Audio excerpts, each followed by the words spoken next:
दख्खनच्या इतिहासाच्या विशाल पटलावर असे काही क्षण येतात जेव्हा एका पिढीची महत्वाकांक्षा पुढच्या अनेक पिढ्यांचं भविष्य ठरवते. ही कहाणी अशाच एका निर्णायक वळणाची आहे, एका कुटुंबाच्या उदयाची, एका युगाच्या बदलाची आणि अशा एका व्यक्तीची ज्याच्या एका पावलाने इतिहासाला एक नवी, अनपेक्षित दिशा दिली. हे शब्द केवळ दोन व्यक्तींमधील अंतर दाखवत नाहीत, तर दोन युगांमधला फरक स्पष्ट करतात. एकीकडे होतं स्थैर्य आणि परंपरेला जपणारं जग, तर दुसरीकडे होती संधीच्या शोधात धाडस करणारी एक नवी दृष्टी. आणि याच दोन दृष्टिकोनांच्या संगमावर एका नव्या इतिहासाचा जन्म होणार होता. 16व्या शतकाच्या मध्यावर भोसले घराणं हे पूर्णपणे अज्ञात नव्हतं, पण ते सत्तेच्या केंद्रस्थानीही नव्हतं. त्यांचं स्थान हे कोणत्याही पदवीपेक्षा किंवा जहागिरीपेक्षा त्या वेळेवर अवलंबून होतं. तो काळ असा होता जिथे वारशाने मिळालेल्या स्थानापेक्षा योग्य वेळी उचललेलं धाडसी पाऊल अधिक मोलाचं ठरणार होतं. हा बदल समजून घेण्यासाठी आपल्याला त्या दोन पिढ्यांमधला फरक पाहावा लागेल. हा केवळ वडील आणि मुलाच्या विचारसरणीतला फरक नव्हता, तर तो संरक्षणाच्या गरजेतून महत्वाकांक्षेच्या दिशेने झालेला एक नैसर्गिक प्रवास होता. बाबाजी राजांचं जग हे अस्तित्वात असलेलं स्थैर्य टिकवण्याभोवती फिरत होतं. कुटुंबाला सुरक्षित ठेवणं आणि आपल्या गाव पातळीवरील अधिकाराचे रक्षण करणं हेच त्यांचं ध्येय होतं, कारण तो काळच तसा होता. पण मालोजी एका नव्या, अशांत जगात श्वास घेत होते. त्यांच्या पिढीने संघर्ष आणि अस्थिरता अधिक जवळून पाहिली होती. त्यामुळे केवळ गावच्या वेशीपर्यंत मर्यादित राहणं त्यांना मान्य नव्हतं. त्यांची नजर दूरवर होती, मोठ्या लष्करी जबाबदाऱ्यावर आणि त्यातून मिळणाऱ्या सत्तेवर. हा वडिलांविरुद्धचा विद्रोह नव्हता, तर बदलत्या जगाला दिलेला तो एक प्रतिसाद होता. मालोजींनी ही सुरुवात शून्यातून केली नाही. त्यांना वडिलांकडून एक भक्कम पाया मिळाला होता. एक तयार घोडदळ, किल्ल्यांच्या प्रशासनाची जुजबी ओळख, स्थानिक जबाबदाऱ्यांचा अनुभव आणि सर्वात महत्त्वाचं, निजामशाहीच्या दरबारात प्रवेश मिळवून देऊ शकेल असं एक नाव. हा वारसा त्यांना इतरांपेक्षा निश्चितच एक पाऊल पुढे ठेवणारा होता. पण केवळ वारसा यशाची हमी देत नाही. त्या वारस्याचं सोनं कसं करायचं हे सर्वस्वी मालोजींच्या धाडसावर आणि त्यांच्या दूरदृष्टीवर अवलंबून होतं. आता आपण त्या राजकीय वादळात प्रवेश करत आहोत, ज्यात मालोजींनी आपलं भविष्य शोधायचं ठरवलं होतं. 16व्या शतकातील दख्खन हे एक रणांगण होतं, एक अशी प्रयोगशाळा जिथे निष्ठा रोज बदलत होत्या आणि सत्ता केवळ तलवारीच्या धारेवर टिकून होती.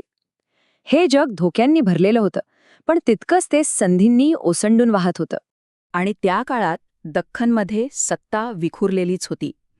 ही अस्थिरता अनेकांसाठी एक संकट होतं, पण मालोजींसारख्या नव्या दमाच्या महत्वाकांक्षी नेत्यांसाठी तीच सर्वात मोठी संधी होती. ह्याच विखुरलेल्या सत्तेच्या अवकाशात नव्या महत्वाकांक्षांना धुमारे फुटत होते. त्यावेळी दख्खनची भूमी दोन मोठ्या सत्तांच्या संघर्षाने व्यापली होती, अहमदनगरची निजामशाही आणि विजापूरची आदिलशाही.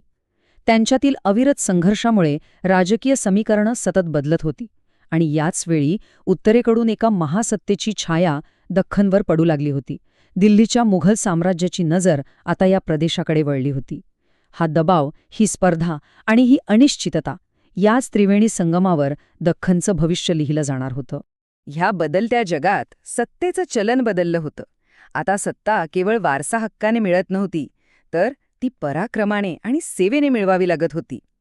आणि जहागीर ही त्या नव्या सत्तेची भाषा होती.